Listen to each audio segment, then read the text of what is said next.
তো এমসিকিউ গুলো আমি আজকে কিছু ডিসকাস করছি, তারপরে আমরা একটু বৈদিক সভ্যতাটা আজকে একটু কম করে ডিসকাস করে নেব। করে নেওয়ার পরে আমি পরের দিন আবার তোমাদের বৈদিক সভ্যতাটার এমসিকিউ আবার পরের দিন করাবো। আচ্ছা আচ্ছা ওকে, ফার্স্ট কোশ্চেন প্রত্যেকে দেখতে পাচ্ছ, বলো কোন যুগের সঙ্গে হরপ্পার লোকেরা যুক্ত ছিল? বলো কোন যুগ হবে এটা? তাম্রপ্রস্তর না নিওলিথিক, ঠিক করে বলো। আমার তো মনে হচ্ছে নিওলিথিক। আচ্ছা, অপশনে যদি তাম্রপ্রস্তর না থাকতো তাহলে কি নিওলিথিক করতে পারতাম? অপশনে যদি তাম্রপ্রস্তর না থাকতো তাহলে কি নিওলিথিক করতে পারতাম, নাকি একদম করাই যাবে না? আচ্ছা, তার মানে জিনিসটা আইডিয়া নেই বা ভুলে গেছো। তাহলে জিনিসটা সম্পর্কে একটু বুঝে নাও। আমি তোমাদের যেটা বলেছিলাম বা যে জিনিসটা সম্পর্কে বলেছিলাম, আমাদের যে প্রস্তর যুগ, ঠিক আছে, যেটাকে আমরা বলি আমাদের যে প্রস্তর যুগ, সেই প্রস্তর যুগকে আমরা তিনটে ভাগে ভাগ করি। একটা হচ্ছে প্রাচীন প্রস্তর যুগ, ঠিক আছে, আর একটা হচ্ছে মধ্য প্রস্তর যুগ, আর একটা হচ্ছে নব্য প্রস্তর যুগ। এই প্রাচীন প্রস্তর যুগ হচ্ছে প্যালিওলিথিকের, যেটা এখানে দেওয়া আছে। মধ্য প্রস্তর যুগ হচ্ছে মেসোলিথিক এজ, যেটা অপশনের মধ্যে নেই। আর লাস্ট হচ্ছে নব্য প্রস্তর যুগ, যেটা হচ্ছে নিওলিথিক এজ, মানে যেটা শেষে দেওয়া আছে, তাই তো? এবার এর মধ্যে এই প্রথম যুগের মধ্যেই তো তাম্রপ্রস্তর যুগ পড়ে। একদম, এই কারণেই আমি প্রশ্নটা করেছিলাম তখন থেকে। তার মানে এই প্রাচীন আর মধ্যপ্রস্তর যুগে যে মানুষ বা প্রাণীরা ছিল, মানুষেরা ছিল, তারা পাথরের ব্যবহার করত, কোন রকম ধাতুর ব্যবহার করত না। নব্য প্রস্তর যুগে এসে মানুষ প্রথম ধাতুর ব্যবহার শেখে, এবং সেই ধাতুরটা কি? তামা। ওকে, এবার তামাকে এবং তামার সাথে কি তামা আর পাথরকে একসাথে ব্যবহার করা শুরু করে। এই কারণে নব্যপ্রস্তর যুগেরই একটা ভাগ বা অংশ হিসেবে আমরা বলে থাকি যেটা হচ্ছে এই তাম্র প্রস্তর যুগ, বা যেটাকে আমরা বলি ধাতব প্রস্তর যুগও বলতে পারি। তার মানে নিওলিথিক যুগেরই একটা অংশ হচ্ছে আমাদের তাম্র প্রস্তর যুগ। অর্থাৎ সেই কারণে অপশনে যদি তাম্র প্রস্তর যুগ না থাকে, তাহলে আমরা অপশন কিন্তু নিওলিথিক এজও করতে পারি। তাহলে অপশনের মধ্যে এরকম দিল, হরপ্পা সভ্যতার লোকেরা কোন যুগের সাথে যুক্ত? অপশনের মধ্যে দিল প্রাচীন প্রস্তর যুগ, মধ্য প্রস্তর যুগ, নব্য প্রস্তর যুগ, আর বললো প্রাগ ঐতিহাসিক যুগ। তখন আমরা অ্যান্সার কি করবো? তখন আমরা নিওলিথিক যুগ করতে পারবো। কি বললাম, বোঝা গেল? অপশন ক্লিয়ার হলো প্রত্যেকের? ক্লিয়ার করতে পেরেছি? মনে থাকবে? ওকে, নেক্সট কোশ্চেন বলেছে, নিচের কোনটি প্রাচীন ভারতের সমুদ্র বন্দরের নাম? খুব সহজ কোশ্চেন। লোথাল। লোথাল হচ্ছে ভারতের বর্তমানে কোন রাজ্যে অবস্থিত? গুজরাট। গুজরাট, যেটাকে আমরা কি বলে থাকি? পোর্ট সিটি বলে থাকি, ঠিক আছে, বন্দর শহর বা পোর্ট সিটি। আচ্ছা, কথা ঠিকঠাক শোনা যাচ্ছে তো? Audio clear? হ্যাঁ স্যার। কোনো প্রবলেম হলে অবশ্যই বলবে, হ্যাঁ, প্রবলেম হলে, অডিও প্রবলেম হলে অবশ্যই বলবে, হ্যাঁ। Port city. আর লোথালকে আমরা কি বলেছিলাম? সিন্ধু সভ্যতা ধান চাষের নিদর্শন পাওয়া যায় প্রথম। ধান চাষের Manchester of Indus valley civilisation বলেছিলাম, সিন্ধু সভ্যতার ম্যানচেস্টার বলা হয়। হ্যাঁ স্যার। এবার যদি কোশ্চেন আসে কেন, তখন অ্যান্সার কি করবে? হোয়াই। কারণ এখানে প্রথম বস্ত্রবান শিল্প পাওয়া যায়। টেক্সটাইল ইন্ডাস্ট্রি বা বস্ত্র বয়ন শিল্পের কারণে আমরা লোথালকে Manchester of Indus valley civilization consider করে। ওকে, আচ্ছা, পরের কোশ্চেন বলছে, হরপ্পা সভ্যতার আবিষ্কারক কে আবিষ্কার করেছিল? বলো। দয়ারাম সাহানি। আচ্ছা, কেন রাখাল দাস বন্দ্যোপাধ্যায় নয়? মহেঞ্জোদারো। আচ্ছা, এখানে মহেঞ্জোদারো বলছো, কিন্তু এখানে কোশ্চেনটা অপশনের মধ্যে দয়ারাম সাহানি নেই। তখন অপশনে কি রাখাল দাস বন্দ্যোপাধ্যায় হবে না হবে না? আচ্ছা, কোশ্চেনটা আমি চেঞ্জ করলাম, হরপ্পা সভ্যতার পরিবর্তে আমি কোশ্চেনটা করলাম যে সিন্ধু সভ্যতার আবিষ্কারক কে। তখন অ্যান্সার কি করবে? হ্যাঁ হবে স্যার, রাখাল দাস বন্দ্যোপাধ্যায়।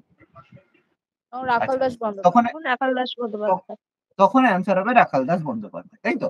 এবার দেখো তোমাদের এটা দেখো কতটা মিসকনসেপশন আছে। আমি এই কারণেই বললাম কোশ্চেনের মিসকনসেপশনটা বোঝো। তোমাদের আমি এই জিনিসটা বোঝাটা খুব দরকার। এখানে কিন্তু হরপ্পা সভ্যতার কথা বলেছে, হরপ্পা সাইটের কথা বলেন। দুটোর মধ্যে পার্থক্য বোঝো। দেখো, যেখানে কোশ্চেন বলবে হরপ্পা সভ্যতা মানে ইন্দাস ভ্যালি সিভিলাইজেশন, যেটাই হরপ্পা সভ্যতা সেটাই কিন্তু সিন্ধু সভ্যতা। ভালো করে বোঝো। ওকে, অর্থাৎ হরপ্পা সভ্যতা কেন বলা হয়? কারণ এই যে টোটাল সিভিলাইজেশনটা রয়েছে তার প্রথম আবিষ্কৃত প্রত্নকেন্দ্র, প্রথম সাইট হরপ্পা ছিল, সেই কারণে এই সভ্যতাটাকে হরপ্পা সভ্যতা বলেছে। আর এই সভ্যতাটাকে কেন সিন্ধু সভ্যতা বলা হয়েছে? কারণ এই সভ্যতার বেশিরভাগ অঞ্চল সিন্ধু সভ্যতার তীরে অবস্থিত। তার মানে এখানে হরপ্পা, হরপ্পা এটা একটা সাইটের নাম, মানে একটা জায়গার নাম, মানে একটা অঞ্চলের নাম। সিন্ধু এটা একটা নদীর নাম, রিভারের নাম। এই সাইট আর রিভারের নামে টোটাল সিভিলাইজেশনের নাম হয়েছে। জিনিসটা খুব ভালো করে বোঝে, এই জিনিসটা প্রচুর ভুল হয়। মানে যেই কোশ্চেনটা আসবে যে হরপ্পা সভ্যতার আবিষ্কারক, কোশ্চেনটা যদি আসে সিন্ধু সভ্যতার আবিষ্কারক, কোশ্চেনটা কিন্তু একই প্রশ্ন বা একই উত্তর। দয়ারাম সাহানি। ভালো করে বুঝো। এবার এখানের ক্ষেত্রে না উত্তর স্যার, কি হবে? আপনি বললেন দয়ারাম যে সাহা। দয়ারাম সাহানিরা যদি না থাকে তখন তো রাখাল দাস হবে। হ্যাঁ, এবার আমি বলছি কেন আমাদের এখানের উত্তরটা দয়ারাম সাহানি হচ্ছে, রাখালদাস বন্দ্যোপাধ্যায় হচ্ছে না এই মুহূর্তে। তার কারণ হরপ্পা সভ্যতার যে আবিষ্কারক, প্রথম যে সাইটটা আবিষ্কার হয়েছিল 1921 সালে, সেটা কি ছিল? হরপ্পা। তাই তো, হরপ্পা প্রথম সাইট, যেটা আবিষ্কার করেছিল দয়ারাম সাহানি। সেকেন্ড সাইট 1922-তে রাখালদাস ব্যানার্জি মহেঞ্জোদাড়ো আবিষ্কার করেছিল।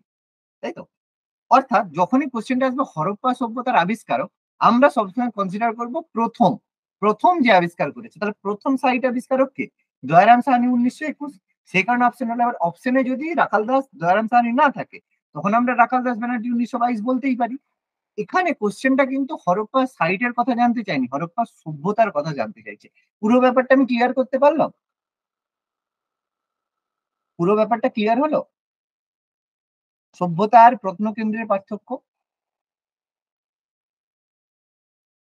যদি কোশ্চেনটা আসতো হরপ্পার আবিষ্কারক কে, তখন একটাই অ্যান্সার হতো দয়ারাম সাহানি। কিন্তু যখন হরপ্পা সভ্যতার আবিষ্কারক, তখন দয়ারাম সাহানি তো হবে না, থাকলে রাখাল দাস ব্যানার্জি হতে পারে। কেন? রাখাল দাস ব্যানার্জি সেকেন্ড সাইট মহেঞ্জোদাড়ো আবিষ্কার করেছিল 1922-এ। বলো, প্রত্যেকের ক্লিয়ার হলো না ক্লিয়ার হয়নি এখনো? হ্যাঁ স্যার, হ্যাঁ এবার ক্লিয়ার হয়েছে। হ্যাঁ স্যার হয়েছে। নেক্সট কোশ্চেন, হরপ্পা সভ্যতা কোন নদীর তীরে অবস্থিত? ভীষণ সহজ কোশ্চেন, বলে গেল সিন্ধু নদী। না। স্যার হরপ্পা নদী। রাবি হবে, রাবি সভ্যতা বলে রাবি নদীর অ্যান্সার দিয়ে তীরে। দিই। ও মহেঞ্জোদারো সিন্ধু নদী। আপনি হরপ্পা সভ্যতা হরপ্পা বলেছেন তো, সভ্যতা আর রাবি দেখিনি। নদীর তীরে। ওই একটা হরপ্পা অঞ্চল আছে তো। সরি, অঞ্চল। হরপ্পা এখানে অঞ্চল বা সাইটের কথা বলা হচ্ছে, ঠিক আছে? হরপ্পা সাইট কোন নদীর তীরে অবস্থিত? অবশ্যই রাবি নদীর তীরে। সিন্ধু সভ্যতার সাইটে মহেঞ্জোদাড়ো অবস্থিত। মহেঞ্জোদাড়ো সিন্ধু নদীর তীরে অবস্থিত। একদম সিম্পল। আবিষ্কারক তো বলেই দিলাম, দয়ারাম সাহানি 1921। নেক্সট কোশ্চেন বলছে রাজস্থানে অবস্থিত হরপ্পা সভ্যতার নিদর্শন কোনটি? কালীবঙ্গান। কালীবঙ্গান। কালীবঙ্গান, যেটা হচ্ছে কালো বালা। কালীবঙ্গান কথার অর্থ হচ্ছে কালো বালা, ঠিক আছে? ব্ল্যাক ব্রেঞ্জেল বলা হয়, কালো বালা। তো অবশ্যই এটা আমাদের কালীবঙ্গান, যেটা আমাদের রাজস্থানে অবস্থিত, ভারতের সাইড।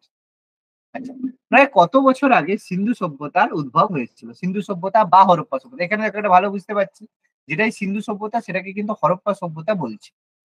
কি হবে উত্তর? 4000। 4000। ঠিক বলছো না একটু ভুল হচ্ছে? টাইম পিরিয়ড কি? হরপ্পা টাইম পিরিয়ড 2600 BC থেকে 1700, অ্যাপ্রক্স এইটাই, তাই তো?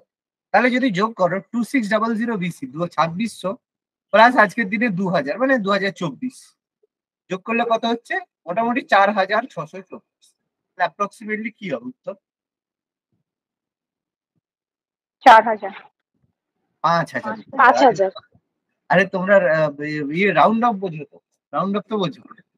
যদি এটা 4500 নিচে হতো তাহলে আমরা ভাবতে পারতাম, কিন্তু এটা অ্যাপ্রক্সিমেটলি 5000-এর কাছাকাছি। 4624 কার কাছাকাছি, 4000 না 5000? 5000। ওকে।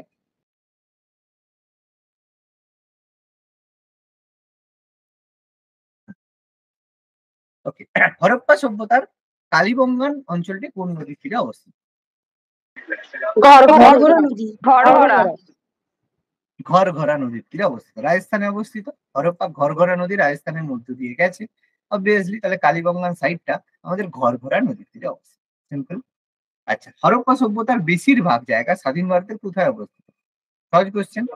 গুজরাট। গুজরাট। গুজরাট। গুজরাট। ম্যাক্সিমাম সাইট আমাদের অবস্থিত গুজরাটে, এটা পড়ানোর সময় আমি সুন্দরভাবে বলেছি। গুজরাটে আমাদের সব থেকে বেশি সাইট অবস্থিত। আচ্ছা, নিম্নলিখিত কোন বিশেষ ধাতুটি হরপ্পা সভ্যতার জানতো না? লোহা। লোহা। লোহা। লোহার ব্যবহার। লোহার ব্যবহার জানতো না। লোহার ব্যবহার মানে পরবর্তী বৈদিক যুগে এসে মানুষ জেনেছে। Very good. আচ্ছা, ধোলাভিরা কোথায় অবস্থিত? গুজরাট। গুজরাট। গুজরাটে। গুজরাট। গুজরাটে অবস্থিত ধোলাভিরা, যেখানে আমরা আধুনিক জল সরবরাহ পদ্ধতি পেয়েছি। Very good. আচ্ছা, পশুপতি শিবের আশেপাশে কোন প্রাণী ছিল না? সিংহ। সিংহ। Very good. লায়ন। লায়ন। বাঘ ছিল না। বাঘ ছিল বাবা, পশুপতি শিব কার উপর? ছিল না। হ্যাঁ হ্যাঁ হ্যাঁ হ্যাঁ হ্যাঁ। সিংহ ছিল না। আচ্ছা, মহেঞ্জোদারো স্থানটি কোথায় অবস্থিত? পাঞ্জাবের মন্টগোমেরি। পাঞ্জাবের মন্টগোমেরি। কেন? হরপ্পা তাহলে কোথায় অবস্থিত? লারকানা জেলায়। তাহলে এটা সিন্ধু সভ্যতার লারকানা জেলায় মহেঞ্জোদারো অবস্থিত, পাঞ্জাবের মন্টগোমারি জেলায় হরপ্পা অবস্থিত। হরপ্পা সভ্যতা। ঠিক আছে, গুলিয়ে গেছে। সিন্ধুবাসী প্রধান পুরুষ দেবতা কি ছিল? ইন্দ্র। পশুপতি। পশুপতি। পশুপতি। পশুপতি শিব। আচ্ছা, সিন্ধু ভ্যালির বৃহৎ স্নানাগার দ্য গ্রেট বাথ কোথায় পাওয়া গেছে? মহেঞ্জোদারো। মহেঞ্জোদারো। কেন হরপ্পা হবে না? হরপ্পায় গ্রেট গ্যানারি। হরপ্পাতে বৃহৎ শস্যাগার পাওয়া গেছে। দেখো দেখো, এখানের ক্ষেত্রে আবার একটা মনে রাখবে, এই জিনিসটার ক্ষেত্রে কোশ্চেন আসে। দেখো, দুটো জিনিস খুব ভালো করে বুঝবে। বৃহৎ স্নানাগার যেটাকে বলে গ্রেট বাথ, আর বৃহৎ স্নানাগার মানে বৃহৎ স্নানাগার গ্রেট বাথ, আর গ্র্যানারি শস্যাগার, শস্যাগার এটা হচ্ছে গ্র্যানারি। এবার দুটো জিনিসই কিন্তু মহেঞ্জোদারোতেও পাওয়া গেছে, হরপ্পাতেও পাওয়া গেছে। এর মধ্যে যদি আমাদের গ্রেট বাথ বলে, তাহলে আমরা অ্যান্সার করব মহেঞ্জোদারো। কখন? যখন দুটোই থাকবে অথবা শুধু মহেঞ্জোদারো থাকবে। কিন্তু যদি মহেঞ্জোদারো অপশনে না থাকে, তাহলে আমরা অ্যান্সার করব কিন্তু হরপ্পা। যদি কোশ্চেন করলো যে বৃহৎ স্নানাগার কোথায় পাওয়া গেছে, অপশনে মহেঞ্জোদারো হরপ্পা বোথ আছে, তখন আমরা মহেঞ্জোদারো অ্যান্সার করব। কিন্তু অপশনে বললো মহেঞ্জোদারো নেই, তখন আমরা কিন্তু হরপ্পা করব। এবার বৃহৎ শস্যাগার, সেটা যদি কোশ্চেন দেয়, তাহলে আমরা যদি দুটোই অপশন থাকে, তাহলে আমরা হরপ্পা করব। যদি হরপ্পা অপশনে না থাকে, তখন আমরা মহেঞ্জোদারো করব। কারণ এটা দুটো সাইটেই পাওয়া গেছে। কারণ কারণ এই দুটো সাইটের যে নগর পরিকল্পনা একই রকম ছিল, সেই কারণে এই দুটো শহরকে একসাথে বলা হতো কি টুইন সিটি বা যমজ নগর। কি বললাম, বোঝা গেল? বোঝা যায়নি? বল। যদি স্নানাগার থাকে, তাহলে অপশনে যদি বোধ থাকে, তাহলে মহেঞ্জোদারো করব। আর অপশনে যদি একটা থাকে, যেটা থাকবে সেটাই করব। আর শস্যাগারের ক্ষেত্রে অপশনে যদি বোধ থাকে, আমরা অ্যান্সার হরপ্পা করব। যদি না থাকে, তখন আমরা মহেঞ্জোদারো করব। ক্লিয়ার প্রত্যেকের? যেতে পারবো? ওকে, নেক্সট কোশ্চেন। বলছে সিন্ধু সভ্যতার কোথায় ধান চাষের নিদর্শন পাওয়া গেছে? লোথাল। লোথাল। লোথাল। আর লোথাল যদি না থাকে, আরেকটা কি কোন জায়গা হবে? রংপুর। তাহলে কালীবঙ্গান। রংপুর হবে। ঠিক আছে, দেখো কালীবঙ্গান হবে না, কেন? কালীবঙ্গানে পাওয়া গেছে লাঙ্গল। ওকে, ধান চাষের নিদর্শন নয়, লাঙ্গলের অস্তিত্ব পাওয়া গেছে। এটা বারবার ওটা ভেবেই বললাম। ওটা ভেবে বাবা, লাঙ্গল মানলে কি শুধু ধান চাষ হয়? আর কি কোনো চাষ হতে পারে না লাঙ্গল দিয়ে? আর অনেক কিছুতে চাষ হয়। হ্যাঁ, আচ্ছা, লোথাল আর রংপুর এটা কোন জায়গায়, কোন রাজ্যে অবস্থিত প্রেজেন্টলি? গুজরাট। গুজরাট। দুটা সাইটে গুজরাটে অবস্থিত। ওকে, হচ্ছে মহেঞ্জোদারোর বৃহৎ স্নানাগারের গভীরতা কত? 9 ফুট। 8 ফুট। এটা 8 ফুট করবে, হ্যাঁ 8 ফুট করবে, হ্যাঁ 8 ফুট। 9 ফুট হলে বাবু ডুবে মরে যাবে সব, হ্যাঁ 9 ফুট হলে লোক ডুবে যাবে। আর তখনকার মানুষের হাইট বেশি ছিল, এখনকার মানুষের হাইট কমে গেছে, তখনকার মানুষের হাইট বেশি ছিল। আচ্ছা, হরপ্পা লিপির সম্ভাব্য ধরন কেমন ছিল? পিক্টোগ্রাফি। পিক্টোগ্রাফি। পিক্টোগ্রাফি। পিক্টোগ্রাফি মানে ছবি, যে ছবির মতো একটা ছবির পাশে আরেকটা ছবি দিয়ে পিক্টোগ্রাফি। হরপ্পা সভ্যতার লিপি ছিল পিক্টোগ্রাফি। আর যদি বলা হয় লেখন শৈলী কেমন ছিল, এটাকে বলা হয় হাইরোগ্লিফিক। বুস্টোফেডন। হ্যাঁ, হাইরোগ্লিফিক আলাদা জিনিস। হ্যাঁ, হাইরোগ্লিফিক হচ্ছে মিশরের যে লেখার শৈলী, সেটা হচ্ছে হাইরোগ্লিফিক। আর বুস্টোফেডন কি, প্রথমে লেখাটা শুরু হবে লেফট থেকে রাইট, তারপরে রাইট থেকে প্রথমে রাইট থেকে লেফট, মানে প্রথমে রাইট থেকে লেফট যাবে, তারপর লেফট থেকে রাইট যাবে, পরের লাইন আবার রাইট থেকে লেফট, তারপর লাইন আবার। যেটা সেই এখন পরীক্ষার সিট হয় না, ওই জিগজ্যাগ টাইপের। হ্যাঁ, পরীক্ষা মানে যে বসায় আর কি, যে সিটিং অ্যারেঞ্জমেন্ট। হ্যাঁ, সিটিং অ্যারেঞ্জমেন্ট যেটা হয়। আচ্ছা, হরপ্পা সভ্যতার বাড়িঘর কি দ্বারা তৈরি হয়? ইট। ইট দিয়ে তৈরি হয়। আচ্ছা, হরপ্পা সভ্যতার লোকের সাথে কোন দেশের লোকের ভালো বাণিজ্যিক সম্পর্ক ছিল?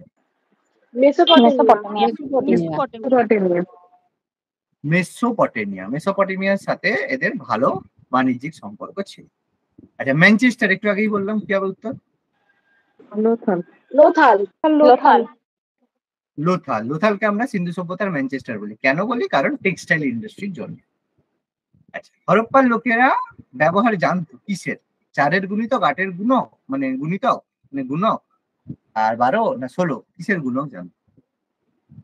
কোনো কিছু ব্যবহার করতো, মানে গুণক বলতে কি জিনিসটা বলো?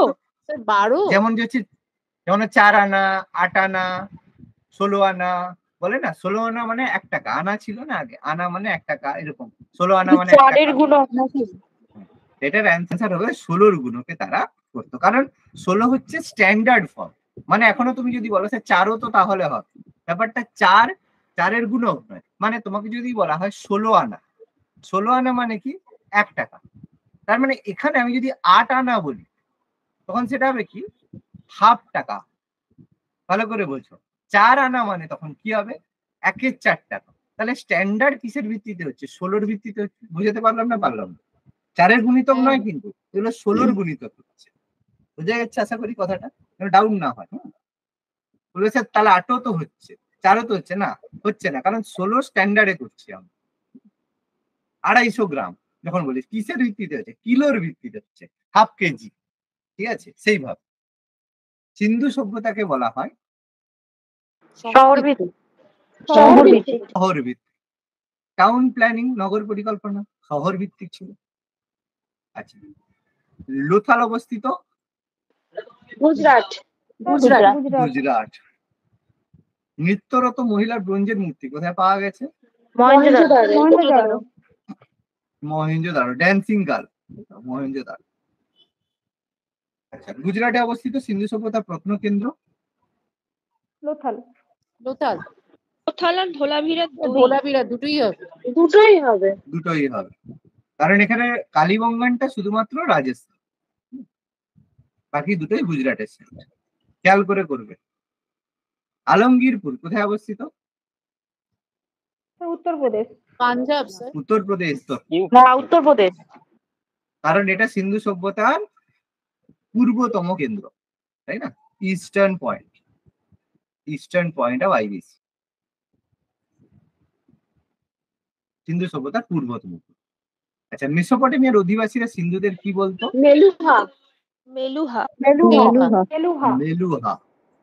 মেলুহা বলতো। Very good. বর্তমানে হরপ্পা কোথায় অবস্থিত?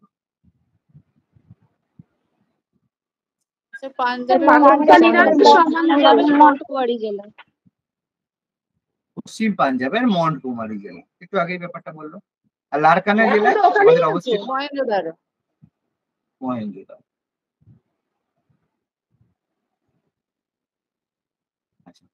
কোনটি সিন্ধু সভ্যতার লোকজন জানতো না? কিসের ব্যবহার? লোহা। লোহা। সবকটি। আরে সবকটি। বাবা সবকটিই হবে, বিকজ তরবারি যে তৈরি হতো সেটা বেসিক্যালি লোহা দ্বারা তৈরি হতো, তাই জন্য এটাও হবে না। ঘোড়ার ব্যবহার জানতো না পশুর মধ্যে, আর লোহার ব্যবহার জানতো না, তার মানে অবশ্যই সবকটি। বনওয়ালি কোথায় অবস্থিত? হরিয়ানা। হরিয়ানা। হরিয়ানার বনওয়ালি। আচ্ছা, কোথায় সিন্ধু সভ্যতার নিদর্শন পাওয়া যায়নি? সিন্ধু সভ্যতার কোনটি নিদর্শন পাওয়া যায়? মন্দির। মন্দির। মন্দির। বৃহৎ অট্টালিকা পাওয়া গেছিল, যেটাকে জেনারেলি বলা হতো এটা ছিল কমিউনিটি হল, মানে বিয়ে বাড়ি হলে একসাথে সেখানে বসে আয়োজন হতো, ফেস্টিভ্যাল হতো। মন্দিরটাকে, যেটাকে অনুমান করা হয় অনেক ক্ষেত্রে কমিউনিটি হল, সেটা বলা হয়, কোনো মন্দির ছিল না। আচ্ছা, অলংকার কি দ্বারা গঠিত হতো? কপার ও ব্রোঞ্জ। সবকটি। ঠিক আছে, সোনার উপরও ব্যবহার ছিল কিন্তু সবকটি। রংপুর কোথায় অবস্থিত? গুজরাট। গুজরাট। আচ্ছা, মহেঞ্জোদারো কথার অর্থ? মৃতের স্তূপ। মাউন্ট অফ ডেড, মৃতের স্তূপ। আচ্ছা, হরপ্পা কথাটির অর্থ? পশুপতির খাদ্য। পশুপতির খাদ্য। Very good. মহেঞ্জোদারো কথার অর্থ মৃতের স্তূপ, আর হরপ্পা কথার অর্থ পশুপতির খাদ্য। Very good. ওকে, মোটামুটি এখানে আমাদের যে এমসিকিউ গুলো ছিল সেগুলো আমরা ডিসকাশন করলাম আজকে। ওকে, তো বৈদিক সভ্যতার ক্ষেত্রে প্রচুর কিছু পড়ার দরকার নেই, আমি কয়েকটা জায়গায় সাজেস্টিভ করে দিচ্ছি যে এই জায়গাগুলো পড়বে, প্রচুর পড়ার একদম দরকার হবে না। এই যে বৈদিক সভ্যতা জানতে গেলে প্রথমে একটা টার্ম জানতে হয়, সেটা হচ্ছে আর্য। এবার এই আর্য কথাটা বিভিন্ন মানে ব্যক্তি বিভিন্ন সেন্সে ব্যবহার করেছে। কিছু কিছু এটাকে ভাষা ভিত্তিক হিসেবে বলেছে, যে আর্য একটা ভাষা, যারা এই ভাষায় কথা বলতো তাদেরকে আর্য বলা হয়। কোনো কোনো জায়গায় আর্যকে জাতি ভিত্তিক বলা হয়েছে, যারা আর্য। এবার এই থিওরি গুলো ব্রিটিশদের দেওয়া থিওরি, তো এগুলো এখনকার দিনে এগুলো পরিবর্তন হচ্ছে, এবং কিছু যে ভুল থিওরি, তো সেই জিনিসগুলো আজকালকার দিনে আসছে, তো খুব বেশি কিছু জানার প্রয়োজন নেই। এই জাতিভিত্তিক ভাষাভিত্তিক নিয়ে যে দুজন ব্রিটিশ মানে আমাদের সাহিত্যবিদ বা এডুকেশনিস্টের কথা আমরা বলি, সেটা হচ্ছে প্রথমত যে হচ্ছে ম্যাক্স মুলার। ঠিক আছে, আমরা নামটা হয়তো শুনেছি, ম্যাক্স মুলার। আর হচ্ছে উইলিয়াম জোন্স, এশিয়াটিক সোসাইটির ফাউন্ডার উইলিয়াম জোন্স। এবার এদের ব্যাপারগুলো কি, দেখো এদের অ্যাকচুয়াল থিওরিগুলো আমাদেরকে পড়ানো হয় না বা বলা হয় না, এখান থেকে যেগুলো কিছু মানে ভুল যেগুলো কথা, সেগুলোকে বেসিক্যালি দেওয়া হয়ে থাকে।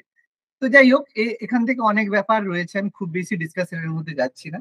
তো এদের ভিত্তিতে ছিল যে আর্য ভাষার উদ্ভব হয়েছে কোথা থেকে, যে সংস্কৃত ভাষা থেকে। যেন সংস্কৃত ভাষাকে মাদার অফ অল ল্যাঙ্গুয়েজ বলা হয়, সংস্কৃতকে বলা হয় সংস্কৃত ভাষা সব ল্যাঙ্গুয়েজের mother, mother of all language বলা হয়ে থাকে।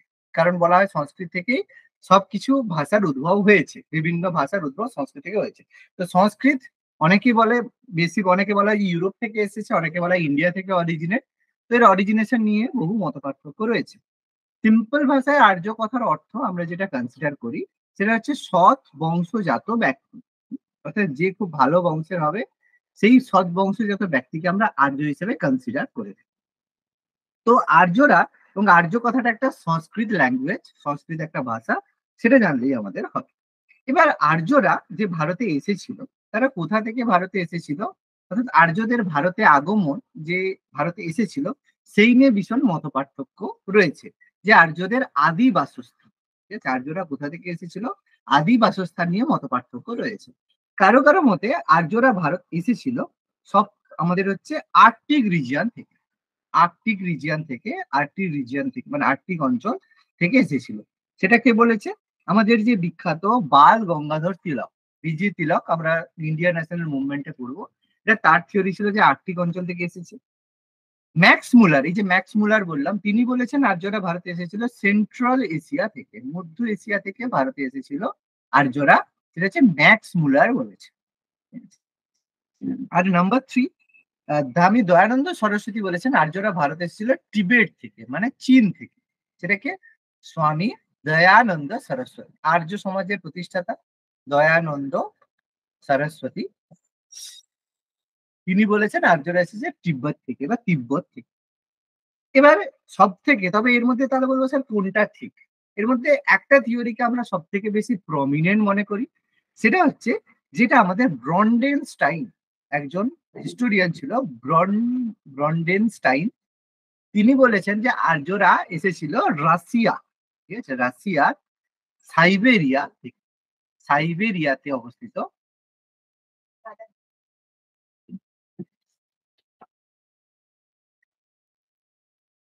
রাশিয়ার সাইবেরিয়াতে অবস্থিত স্টেপ অঞ্চল থেকে, স্টেপি অঞ্চল বা স্টেপ অঞ্চল থেকে এসেছিল।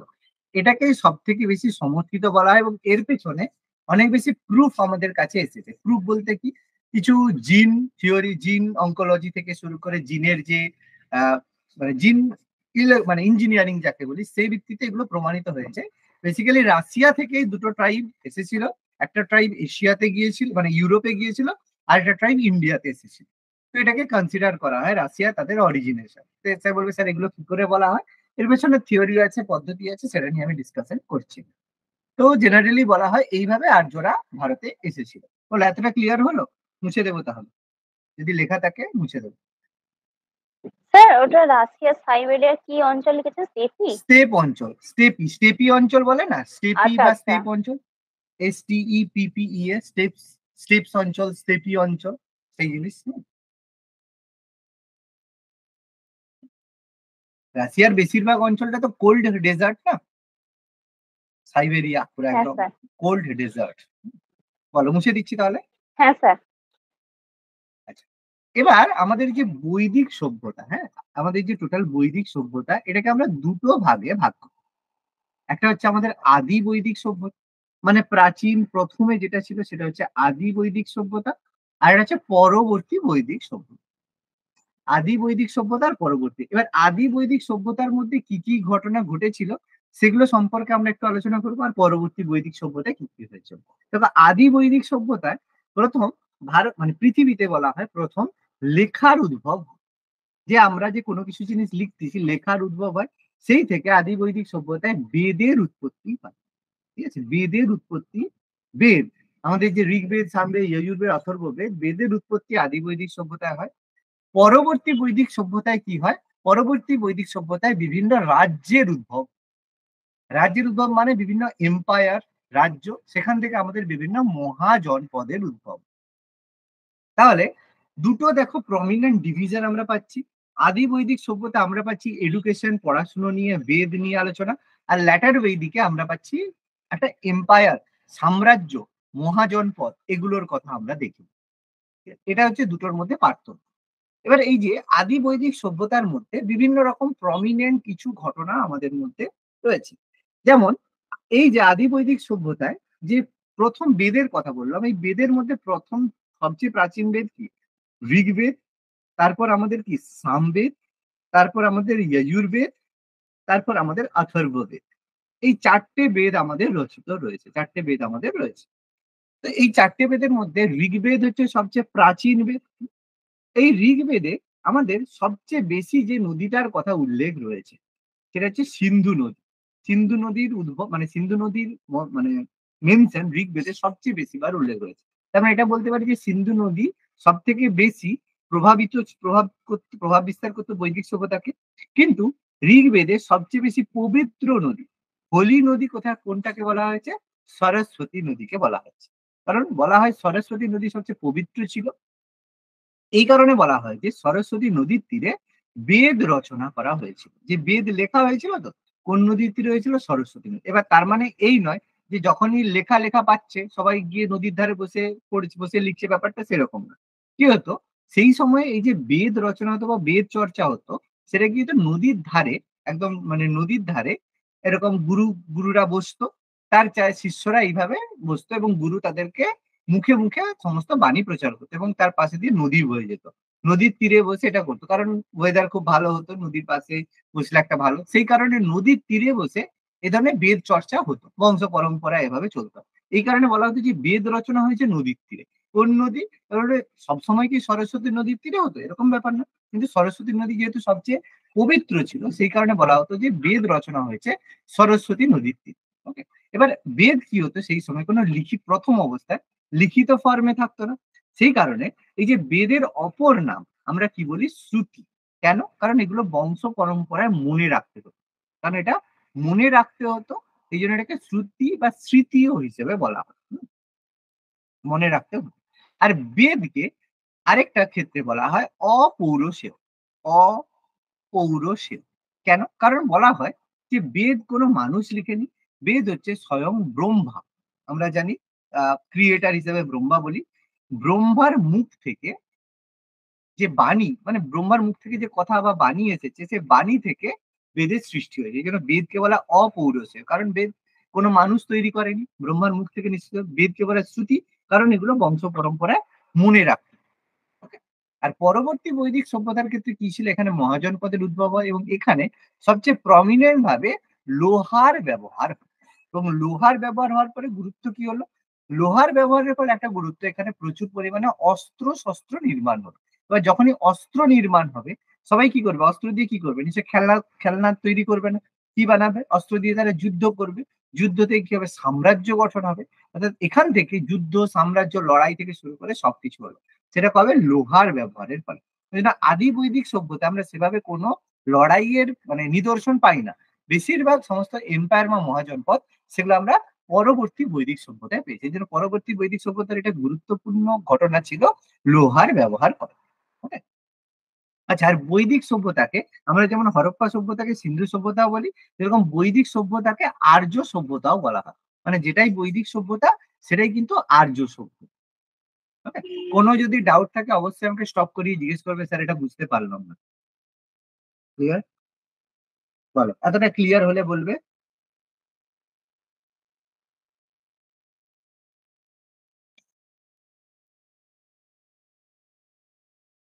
হ্যাঁ স্যার। ওকে। এবার এই যে আমাদের বেদের কথা বললাম, বেদ যেমন ঋগ্বেদের কথা আমরা বললাম। ঋগ্বেদ হচ্ছে আমাদের বলা হয় ঋগ্বেদ, এই যে ঋগ্বেদের কথা বললাম। হ্যাঁ, এবার এখানে একটা জিনিস মাথার মধ্যে রাখতে হবে। এই যে ঋগ্বেদে, ঋগ্বেদকে বলা হয় সবচেয়ে প্রাচীনতম বেদ, এটা আমরা বললাম। আচ্ছা, ঋগ্বেদের মধ্যে একটা বিশেষ জিনিস আমরা লক্ষ্য করতে পারি। সেখানে কি রয়েছে? এখানে রয়েছে পুরুষ সূক্ত। ঋগ্বেদের মধ্যে রয়েছে পুরুষ সূক্ত। পুরুষ সূক্তকে কি বলা হয়? পুরুষ সূক্তকে বলা হয় মানে প্রাচীন ভারতে অবস্থিত বর্ণ ব্যবস্থার সম্পর্কে। এবার বর্ণ কি? যেটা আমরা আজকালকার দিনে গুলিয়ে ফেলি বর্ণভেদ প্রথা আর জাতিভেদ প্রথা। বর্ণ ব্যবস্থা কি? ঋগ বৈদিক যুগে পুরুষ সূক্ত অনুযায়ী কি করা হয়েছে? সমাজকে চারটে শ্রেণীতে ভাগ করা হয়েছে। কি কি? প্রথমত ব্রাহ্মণ, দ্বিতীয়ত ক্ষত্রিয়, তৃতীয়ত বৈশ্য, আর চতুর্থ শূদ্র। এবার হোয়াট ইজ, এরা কি হবে? এবার এখান থেকে বলা হয় যে ব্রহ্মা যে ছিল, ব্রহ্মার মুখ থেকে ব্রাহ্মণের সৃষ্টি হয়েছে। মুখ থেকে ব্রাহ্মণের সৃষ্টি হয়েছে। বাহু বা হাত থেকে ক্ষত্রিয়র সৃষ্টি হয়েছে। উরু মানে আমাদের জঙ্ঘা থেকে বৈশ্যের সৃষ্টি হয়েছে। আর পা থেকে শূদ্রের সৃষ্টি। এবার দেখো, অর্গানের বা শরীরের প্রত্যেকটা পার্ট বিভিন্ন রকম কাজ করে। মুখ দিয়ে কি করি? আমরা পড়াশোনা করি, কথা বলি। তার মানে ব্রাহ্মণের কাজ কি হবে? শিক্ষা দান করা। ক্ষত্রিয় বাহু দিয়ে আমরা কি করি? লড়াই করি, প্রোটেক্ট করি। তাহলে ক্ষত্রিয় কি কাজ হবে? বাহু দিয়ে দেশের রক্ষা করা, মানে ডিফেন্স করা। পুরু কি করে? আমাদের আমাদের যে জঙ্ঘা সে কি করে? আমাদের সারা শরীরের ভার বহন করে। অর্থাৎ বৈশ্য কি করবে? সমাজের যে বিভিন্ন ব্যবসা বাণিজ্য বা কৃষি কাজ সমস্ত কিছু শূদ্র করবে। আর পা কি করে? পা দেখবে সব থেকে গুরুত্বপূর্ণ, কিন্তু সমাজে সবসময় অবহেলিত। সেটা পা কি করবে? মানে বা সরি, শূদ্ররা কি করবে? এই যে তিনটে জাতি রয়েছে তাদের হচ্ছে মানে কি বলবো, দেখভাল বলতে পারি, বা হচ্ছে তাদের হচ্ছে সেবার জন্য থাকে। এই তিনটে জাতি সেবার জন্য থাকে। এখান থেকে বর্ণ ব্যবস্থা, কিন্তু বর্ণ ব্যবস্থা কিন্তু জাত মানে কোনো জন্মের ভিত্তিতে ছিল না, এটা সম্পূর্ণ ছিল কর্মের ভিত্তিতে। মানে ব্যাপারটা কি? কোনো ব্রাহ্মণের ছেলে, কোনো একজন ব্রাহ্মণের ছেলে সে পড়াশোনা করতে পারে না, কিন্তু সে ব্যবসা ভালো করতে পারে, তার মানে সে কি হয়ে গেল? বৈশ্য হয়ে গেল। কোনো ক্ষত্রিয়র ছেলে সে যুদ্ধ করতে পারলো না, সে কিন্তু সে পড়াশোনায় খুব ভালো, সে কি হয়ে গেল? ব্রাহ্মণ হয়ে গেল। অর্থাৎ কোনো জন্মের ভিত্তিতে ছিল না, এটা হচ্ছে ছিল কর্মের ভিত্তিতে, বাই প্রফেশন, বাই ওয়ার্ক বেসিসে ছিল। তো এই পুরুষ সূক্তের উল্লেখ আমরা ঋগ্বেদের মধ্যে পেয়েছি। তো এবার ঋগ্বেদের মধ্যে একটা সবচেয়ে পবিত্র একটা মন্ত্র রয়েছে ঋগ্বেদের মধ্যে। একটা পবিত্র মন্ত্র যেটা ঋগ্বেদে মেনশন করা হয়েছে, সেটা হচ্ছে গায়ত্রী মন্ত্র। গায়ত্রী মন্ত্র। তো এই গায়ত্রী মন্ত্রের রচয়িতাকে ঋষি বিশ্বামিত্র। ঋষি বিশ্বামিত্র গায়ত্রী মন্ত্রটা রচনা করেছে। এবং এই যে ঋগ্বেদের মধ্যে এরকম আমাদের যেমন প্রত্যেক বইয়ের বিভিন্ন চ্যাপ্টার থাকে, সেরকম ঋগ্বেদের মধ্যে 10টি মন্ডল রয়েছে, মন্ডল বা চ্যাপ্টার। যেটা আমরা যেমন চ্যাপ্টার বলে থাকি, ঋগ্বেদের এরকম 10টি মন্ডল অবস্থিত রয়েছে। আর এই যে হচ্ছে গায়ত্রী মন্ত্রের কথা বললাম, এটা হচ্ছে ঋগ্বেদের মধ্যে, ঋগ্বেদের কোন মন্ডলে রয়েছে কারো মনে আছে গায়ত্রী মন্ত্র ঋগ্বেদের? তৃতীয় মন্ডল। তৃতীয় কত? তৃতীয়তে নবম আছে, মণ্ডলে। তৃতীয় না স্যার, তৃতীয় মণ্ডলে আছে, দশম মণ্ডলে তৃতীয় মণ্ডলে আছে। নবম মণ্ডলে সোমকে উদযাপন করা হয়। নবম মন্ডল দেবতা সোমকে ডেডিকেট করা ছিল। পুরুষ সূক্তের উল্লেখ যেটা রয়েছে, পুরুষ সূক্তের উল্লেখ হয়েছে দশম মন্ডল। আর গায়ত্রী মন্ত্রের উল্লেখ কোথায় ছিল? তৃতীয় মণ্ডলে স্যার। তৃতীয়। গায়ত্রী মন্ত্রের উল্লেখ যেটা ছিল সেটা মন্ডল থার্ড, তৃতীয় মন্ডলে উল্লেখ ছিল, তৃতীয় মন্ডলে ছিল। দেখো, এই হচ্ছে মোটামুটি আমরা ঋগ্বেদের সম্পর্কে কম বেশি ডিসকাস করলাম। এটা হচ্ছে আমাদের ঋগ্বেদের মধ্যে এই ব্যাপারগুলো রয়েছে। এবার সামবেদ, সামবেদের মধ্যে কি রয়েছে? আচ্ছা, এটা লেখা হয়েছে, এই জায়গাটা হচ্ছে সেখানে একটু লিখে না, আমি উপরটা একটু বুঝছি। আচ্ছা, সামবেদের মধ্যে কি রয়েছে? সামবেদের মধ্যে রয়েছে সঙ্গীত, মানে মিউজিক।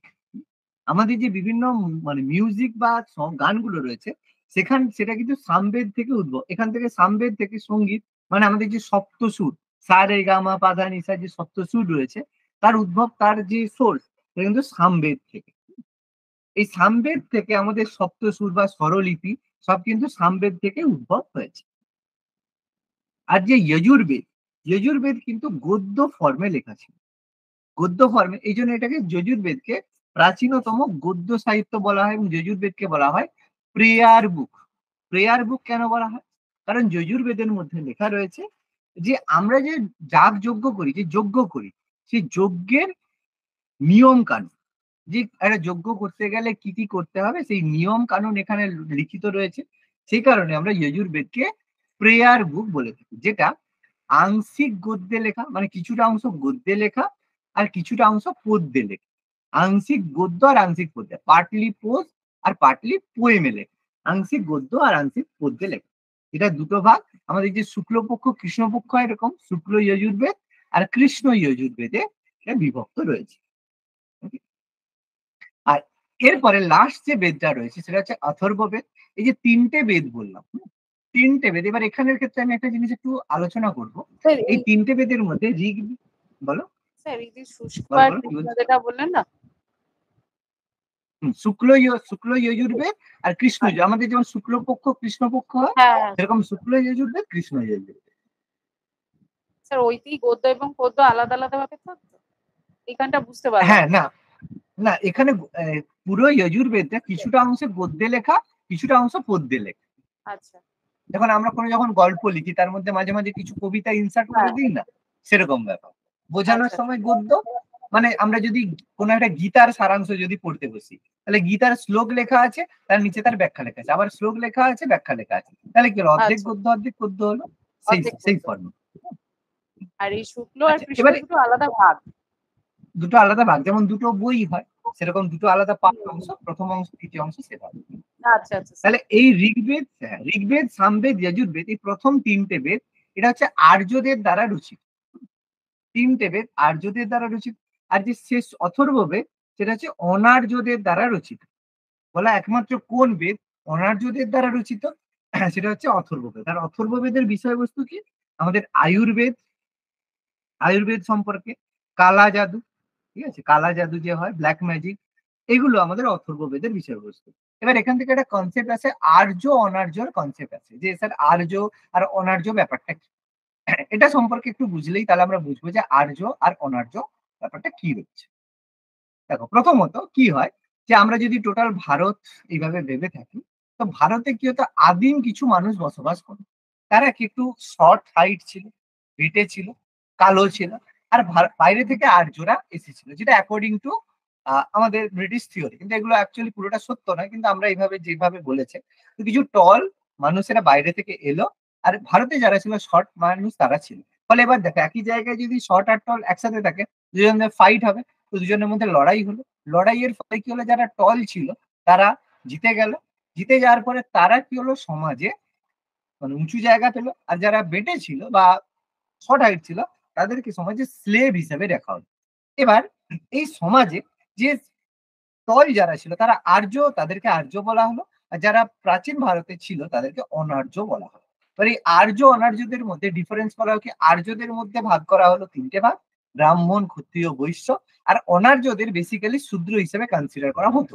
কিন্তু এটা পুরোটা সত্য নয়। আর্যদের মধ্যেই আমরা 4টে ভাগই পাই, আর অনার্যদের মধ্যে আমরা শূদ্রদের কিছুটা বলা হয়, কিন্তু অ্যাকচুয়ালি জিনিসটা এভাবে নয়। অনার্যদের বেসিক্যালি কৃতদাস হিসেবে কনসিডার করা হতো, কিন্তু এর প্রপার প্রুফ নেই। সেই জন্য আমরা বেসিক্যালি এটাকে বলবো যে আর্যরা মানে অনার্যদের থেকে এখানে এদেরকে শূদ্র হিসেবে কনসিডার করা হতো। এবার এখানে আর্য আর অনার্যদের মধ্যে ডিফারেন্স করার জন্য, যে তুমি আর্য তুমি অনার্য, ডিফারেন্স করার জন্য একটা বিশেষ ব্যবস্থা করা হয়েছিল। সেই ব্যবস্থাটা হচ্ছে চতুরাশ্রম প্রথা। চতুরাশ্রম কি, আমাদের কি হতো, যে যেসব মানে আর্য যারা হতো তাদের কি হতো, প্রথমে ব্রহ্মচর্য হতো, মানে গুরু গৃহে থেকে পড়াশোনা। তারপরে হতো গার্হস্থ, বিয়ে করে সংসার ধর্ম। তারপরে হতো বানপ্রস্থ, মানে বনে গিয়ে জীবনযাপন। আর লাস্ট জীবনে হতো সন্ন্যাস।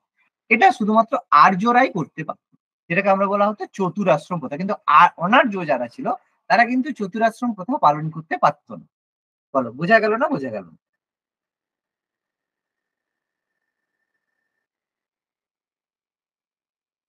ক্লিয়ার হলে বল। হ্যাঁ স্যার।